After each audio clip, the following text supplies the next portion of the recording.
Today, let's get started with Alex Pereira went off on Ali Abdelaziz, one of Team Khabib's most influential figures, who has long managed top Dagestani fighters like Khabib Nurmagomedov, Islam Makhachev, and Magomed Ankalaev. After Pereira's dominant win over Ankalaev, Ali attempted to downplay the loss, making excuses for this fighter. Pereira responded sharply, reminding Ali that the result spoke for itself and that no amount of talk could change what happened inside the octagon. Ali Abdelaziz shared that Ankalaev was injured before this rematch, and he didn't want him to fight at UFC 320. There are a lot of things that happened with Ankalaev in his camp, but it's for him to talk about, not me. And if I need to talk about it, I will talk about it. If it was up to me, he should have never fought this time, but he's a grown man, he makes his own decisions, and he lives by his actions. But for now, this is all I have to say. Congratulations to Alex and his team, life goes on. Meanwhile, Alex Pereira fired a strong message at Ali Abdelaziz, criticizing him for chasing fame and money, despite never having fought himself. He expressed frustration that while he risks his life in the cage, Abdelaziz stands on the sidelines, soaking up attention and acting as if he were the one competing. Alex Pereira said, "When a manager has never been an athlete and wants to promote to gain fame and money, but you're the one in there risking your life and he's outside laughing." Ali Abdelaziz also clarified his involvement in Magomed Ankalaev's online comments about Alex Pereira, stating that while he supports Ankalaev as part of his team, he never disrespects anyone's family, religion, or nation. He added that everything posted on Ankalaev's social media was approved by the fighter himself, and if he assisted in any way, it was done with Ankalaev's full knowledge. I don't know Alex personally, but I am Team Magomed Ankalaev. Whatever I can do to help him, I will do it. As long as I don't insult someone's family, religion, or his nation. Everything Magomed Ankalaev said on social media, he approved it, and if I did help him, it was his knowledge. This was not the first time Alex Pereira seemed to be mad at Ali Abdelaziz. Before UFC 320, when Podin came to know that Ali was talking about him on social media on Ankalaev's behalf, he criticized the manager for trying to stay relevant. Alex didn't know about Ali, but he made it clear that he did not like what he was doing. He or someone on his behalf tweeted in response to this video, "This guy bring punch taxi driver to help him with wrestling. You don't need to worry about wrestling. I'm going to find this big head again." Ali. I don't know Ali's story, you know what I mean? I don't know his background. But we know that he seems to be a guy that like to be on the media, like to shoot. Like even right now, look, we started talking about Ankalaev, then his name came out. So good or bad, we are talking about him. His name is still floating around the media. And he said, Alex said that the way that he carries himself, he don't know about his past, but maybe he carries himself like if he was a super MMA champion that retired, and now he's a super manager, and now but you still want to be relevant and stay in the media, you know. Ali Abdelaziz also said that the situation between him and Alex Pereira wasn't personal, emphasizing that it was about Magomed Ankalaev and Pereira. He admitted that Alex was the better man in the fight night and said they take their losses respectfully and move forward.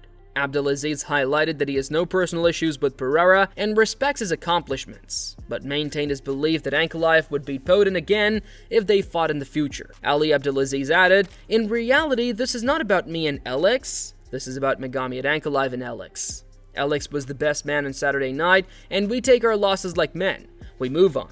I don't know Alex, I don't have any beef with Alex, I respect everything he accomplished, but all along I thought Magomed Ankalaev would beat him, and he already beat him once.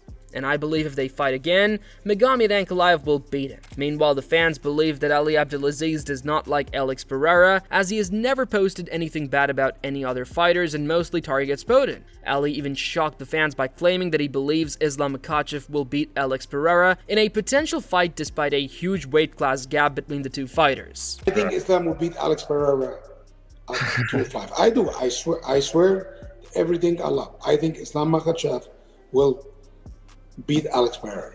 He's just gonna take him down and finish him, submit him. Meanwhile, there are now lots of talks about Alex Pereira's next fight as he wants to move up to the heavyweight division. However, Josh Thompson shared his thoughts on Alex Pereira's next move at light heavyweight, saying the only logical fight to make is Pereira versus Carlos Ulberg. He explained that fans have already seen Pereira face Jiri Prochazka, Magomed Ankalaev, and other contenders, making the Ulberg fight the only fresh and meaningful matchup left if Pereira plans to remain in the 205-pound division. The fight to make right now is Ulberg versus Alex, because we've already seen the Yuri fight, we've already seen the Ong fight, we've already seen Khalil, we've already seen the other ones. I want to see if Alex is going to stay at the 205-pound division. There's only one fight for him. And that's the Carlos Ulberg fight. Paul Felder expressed his excitement over Alex Pereira's performances, saying Pereira marched straight across the octagon and landed a clean shot in Magomed Ankalaev, immediately taking control of the fight. He noted that Pereira backed up his trash talk with action, catching Ankalaev off guard before finishing him within seconds. Felder praised Pereira's relentless elbows, pointing out how he adjusted mid-fight to break through Ankalaev's defense and force the stoppage, declaring that Pereira was truly back. He threw that right out there and just went right across that octagon and punched him square in the face. And it's like, that's how you get right back in it. You talk, he did, right? He was just always talking, and he went right out there and he delivered it. And I think it threw Ankalaev off. I mean, he went right over there and was like, okay, pooh, here I am. Yeah. What are you going to do? Then what? Maybe 30 seconds later, he's on the ground and he's finishing him. Love those elbows that he was landing too, man. It looked like he wasn't really finding the mark, and Ankalaev was covering up, and he's like, okay, I'm just going to 12-6 elbow your hand and hit you through that into your head and force a stoppage. I mean, that was, he was back. He's back, baby. Oh, he's back in a big way. Paul Felder also supports Alex Pereira's move to heavyweight, encouraging the UFC to let him take that step. However, he added that if the move took time, the most logical option for Pereira was to face Carlos Ulberg next. Felder pointed out that Ulberg had just headlined in Perth and delivered an impressive first-round finish, calling him fresh competition for Pereira. He described Ulberg as a young, rising contender who had earned his opportunity after a long winning streak since his UFC debut. No, if we're talking Pereira, then oh my God. I mean, I like him moving to heavyweight. I think let him do that, and if that's going to be a while, then let him fight Carlos Ulberg. I think that's the most logical. I think Carlos had that main event in Perth. He went out there, he delivered exactly how he was supposed to do it. He did it in fantastic fashion. He did it in the first round. He's new blood for Pereira.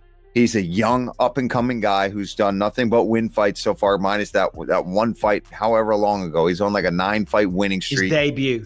His debut. So it's like this guy has earned the right to get a shot at the belt. Michael Bisping said Alex Pereira deserves big opportunities after his comeback because of his thrilling performances and massive fan support. He mentioned that while fighters like Jiří Procházka and Carlos Ulberg are possible opponents, Pereira already defeated Jiří twice, and a fight with Carlos would likely favor Pereira because of his striking. Bisping concluded that the most entertaining option would be a high-profile showdown with Jon Jones, even joking that it could happen at the White House. Now, I will say this. The man should be afforded some wild opportunities. What he did, the way he came back, the way he thrills audiences, the knockouts that he's had, the career that he's had, the impact that he's made on this sport, and the fan base that will once again be behind him is immense, okay? So I say give the man some fun fights. Yes, of course, there is Carlos Ulberg out there, and there is Jiří Procházka. Jiří, I could not be a bigger fan of that guy. I love that guy, but he's been beaten by Alex twice. I hate to say it, I don't think the outcome would be much different. Carlos Ulberg, yeah, sure. Make him fight Carlos Ulberg, probably beat Carlos Ulberg, because it'll be a kickboxing match. Ulberg's not going to shoot a double leg takedown. He's not all of a sudden going to turn into a Dagestani wrestler that he just beat, by the way, 1 minute, 20 seconds. He would probably beat Carlos Ulberg as well. So what do you do with him? Well, you give him something fun. Okay. Michael Bisping also discussed the possibility of Alex Pereira fighting Jon Jones, calling it a massive matchup, but said he would personally prefer to see Pereira face Tom Aspinall or Cyril Gane, most likely Aspinall. He pointed out that a win would make Pereira a 3-division UFC champion, an achievement never seen before. Bisping explained that capturing titles in 3 weight classes would cement Pereira's legacy as one of the greatest, if not the greatest fighters in UFC history. Jones versus Pereira, okay, I mean, that's a huge fight. That's a big fight that a lot of people would want to see. But what would you rather see? But the fight that I would rather see is Alex Pereira going up against Tom Aspinall or Cyril Gane. More than likely, Tom Aspinall, let's be honest, he's probably going to win against Cyril. Alex Pereira has the opportunity to become a 3-weight division champion, something that no one's ever done. That's never happened. We've had many double champs. We've had several simultaneous double champs, but no one has gone through 3 different weight classes and became the champion. There will be no doubt that Alex Pereira would be the greatest undisputed fighter that ever competed in the UFC, because you can't argue with the fact that he was the champion in 3 different weight classes. Sean Strickland claimed that he's the only fighter capable of defeating Alex Pereira and dismissed the idea of fighting Israel Adesanya again, saying Adesanya should focus on being a celebrity instead of returning to the cage. Strickland shifted his attention to Khamzat Chimaev, reminding everyone that he's the only one who's beaten Adesanya and that he's trained with the same top wrestlers Chimaev faces. He warned that Chimaev would soon see the difference firsthand and declared that he's the only real threat to Chimaev in the middleweight division right now. Yeah, Izzy said he was moving on from he wanted to fight you, but do you just not see the upside? I mean, you fought him. Dude. Like, he's coming off losses, man. Like, I think Izzy just, go paint your nails, pet your dog, like, go be a superstar. Like, I want to fight Chimaev. And, a lot of it I feel almost like a personal vendetta because I'm the only one that beat Chimaev.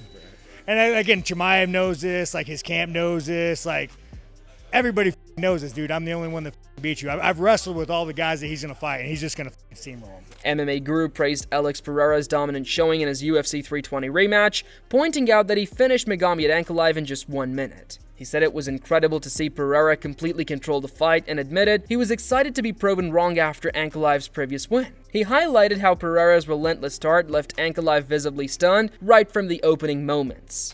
Alex Pereira walks down and viciously TKOs Magomed Ankalaev in their rematch in the main event of UFC 320. He didn't just finish him in round 1, he finished him in 1 minute. Absolutely amazing performance from Alex Pereira. Sham, I'm so happy we get to live in this timeline where Alex Pereira rids us of that goblin giant gnome. I don't know how to express how happy I am to be wrong. I watched Ankalaev get the win over Alex Pereira in the first fight. And now I've seen this, and I've never been happier to be incorrect on a prediction. Alex Pereira made it look easy. And when I tell you, he walked down Ankalaev, and Ankalaev looked like he'd seen a ghost from the opening bell. Jiří Procházka expressed interest in a trilogy fight with Alex Pereira and joked that if Pereira moves to heavyweight, he might follow him there. He said the light heavyweight division still feels like his home, but if Pereira leaves, he wants a title shot against another contender. Procházka also congratulated Pereira and his team on their victory, saying he genuinely wanted to see him succeed. If Alex does go to heavyweight and I will go to the heavyweight too. I know, man. Right now, I still feel like light heavyweight division is mine. And what's the question? The question is, if he does go to heavyweight, is that a fight that you're not going to feel the story is complete unless you get that one done? Man, that's right. That's right. Because I already congratulate him, congratulate Glover and all his team. Because I was really happy that I saw him that he won. Because loses, winning with him, that doesn't matter. But I really wished him the win. So right now, if he wants to jump to the heavyweight, give me somebody for a title chance in the light heavyweight. So, this is all we have from today's video, and hopefully you enjoyed it. Share your thoughts in the comment section and subscribe to our channel to get more updates about this highly anticipated encounter.